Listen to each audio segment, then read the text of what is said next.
안녕하십니까. JTBC 전용 뉴스입니다. 전주 교도소에서 수감 중인 재소자가 자살을 기도한 사건과 관련해 교정당국이 감찰 조사에 나섰습니다. 전주 교도소는 재소자 52살 박모 씨가 운동 시간에 혼자 빠져나온 뒤 복도 창틀에 목을 매 스스로 목숨을 끊으려 한 것으로 결론 내고 교도관들의 재소자 관리에 문제가 없었는지 조사하고 있다고 밝혔습니다. 1심 재판을 받고 있는 박 씨는 지난 24일 오전 12시쯤 전주 교도소에서 의식을 잃은 채 발견돼 병원으로 옮겨졌지만 중태인 것으로 알려졌습니다. 지난 24일 OCI 군산 공장에서 발생한 화학물질 누출 사고와 관련해 새만금 지방환경청이 본격적인 조사에 나섰습니다.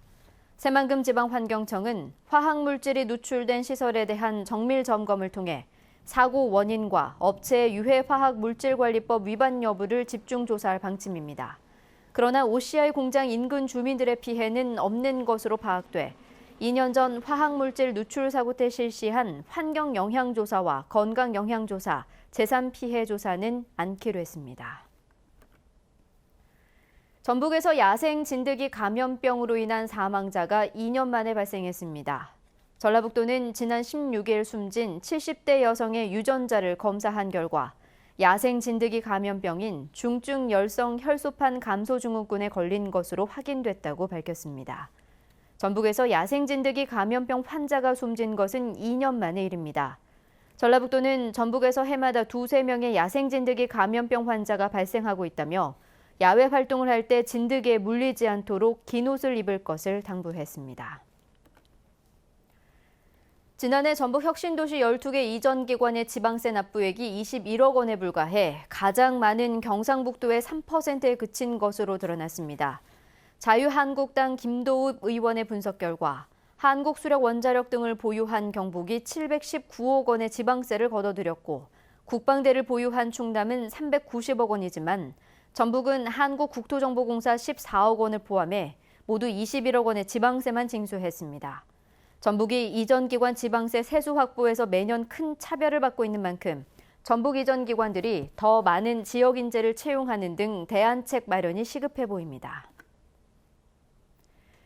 새만금 매립을 속도 있게 추진하기 위해서는 예비 타당성 조사를 면제해야 한다는 주장이 잇따라 나왔습니다. 오늘 열린 새만금 정책 토론회에서 안건혁 서울대 명예교수는 새만금을 속도감 있게 매립하기 위해서는 1년 이상 걸리는 예비 타당성 조사를 면제하고 당장 내년부터 필요한 예산을 반영해야 한다고 주장했습니다. 노기성 KDI 한국개발연구원 교수도 예타를 면하지 않으면 대통령이 공약한 현 정부 내 매립 완료는 불가능할 것이라고 말했습니다. 서울시가 서남대 인수 전담팀을 꾸린 데 이어 관련 예산을 추경에 편성하기로 했습니다. 서울시는 교비 횡령액 330억 원과 교직원 체불 임금 등 인수에 필요한 자금을 추경 예산에 편성하기로 하고 정확한 예산 내역을 취합하고 있는 것으로 알려지고 있습니다.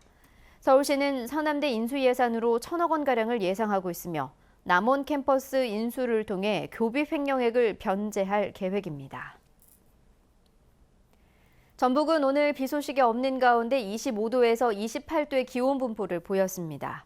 내일도 구름이 많겠고 오후 한때 일부 지역에는 5에서 20mm의 비가 내리겠습니다.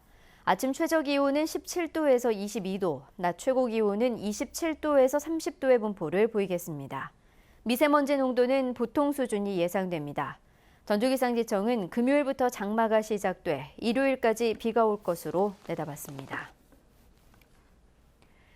JTBC 8시 뉴스 예고입니다. 경찰이 성추행 피해를 진술한 부안여고 학생 명단을 학교 측에 넘겨 논란이 일고 있습니다. 관련법에 따른 조치였지만 학생들의 불만이 커질 것으로 보입니다. 야생 진드기에 물려 감염병에 걸린 70대 환자가 숨졌습니다. 전주시가 국민체육센터를 짓기로 하고 수십억 원의 땅을 샀다가 예산을 확보하지 못해 예정 부지를 방치하고 있습니다. 전직 도의원인 택시회사 노조위원장이 조합비 수천만 원을 횡령했다는 의혹이 제기됐습니다. 혐의를 부인하고 노조위원장을 물러났지만 경찰이 수사에 들어갔습니다. 자세한 소식은 JTBC 8시 뉴스에서 전해드리겠습니다.